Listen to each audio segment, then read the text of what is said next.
Hi everyone, this post is about anger.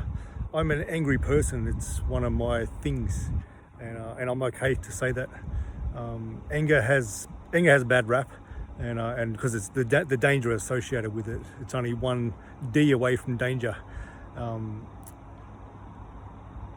positives of anger, it's a moving energy, it's a fire energy, it gets you moving, especially if you're someone who likes to sit on their butt for not really doing anything in your life. Anger will fire you up and come along and make you realize that if you're in this same situation in 6 months or a year's time, how would you feel? Or anger will come and say, we'll be pretty pissed off actually.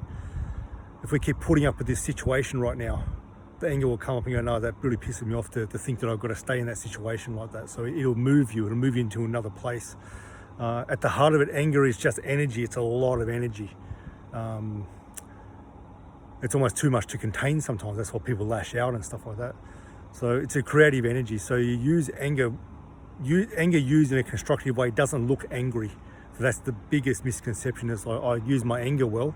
You use your anger well, people will see that you're someone who moves, that makes quick changes, that's really good at enforcing boundaries and being clear about boundaries. Someone who's really respectful can be using anger to understand how to be respectful to other people. Because an immature use of anger is lashing out, is projecting, not owning the anger as part of you. Anger has a lot to teach someone. Anger and fear go together really well. Fear from another person when someone's acting immaturely with it, and someone who respects their own anger has a fear of what it could do for them. So if it's used in a way that where they're not using it well enough, or acknowledging the anger often enough, accepting it and honouring it, it's like fear. This anger could destroy my life. I could end up in jail. I could really destroy the relationship. I could really hurt someone here, not just physically but really emotionally as well.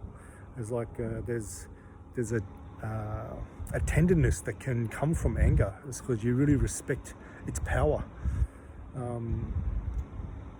So a way to help you acknowledge anger is take a big breath in through the top of your head. Just help you move the energy of anger. Big breath in through the top of the head into your belly.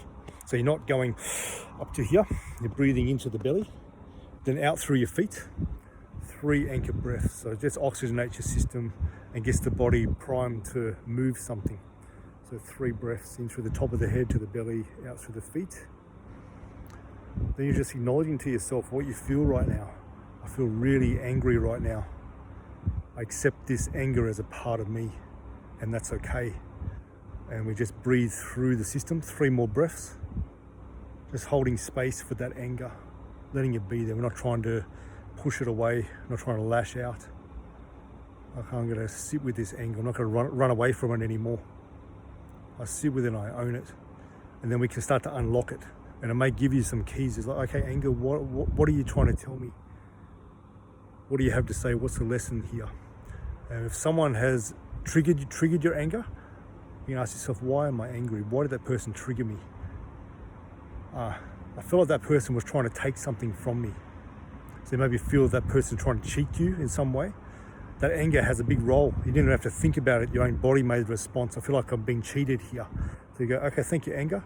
And we can negotiate the situation in a respectful way. Maybe someone is trying to hurt you. You definitely want anger to come up. That's a big part of warrior energy. It's the proper use of anger to enforce boundaries, especially for someone who's really shit at making boundaries. Generally, people who have been abused in childhood, doesn't have even later life. They're angry. They don't want people to abuse them again, so the anger comes out as a force to keep someone away. So that anger is a way of protecting. It's a protective mechanism. The anger also shows you what you don't like in the world as well. If someone makes you angry or something makes you angry, I don't like that thing. It automatically shows you what you do want in your life by showing you what you don't like or what you don't want. So that's another way of using anger here. But accept, honor, acknowledge. That's how you work emotions.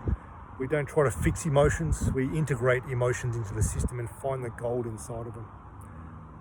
The problem is not acknowledging them, concealing emotions, not wanting to look inside of it, not wanting to sit with it, not realizing that emotion there is for a big purpose for your development. It's actually for you. and then squashing it down with addictions. It just makes a time bomb explode at some point, or damage your health when it's turned inwards. I hope that's really useful. This helps me a lot in my life.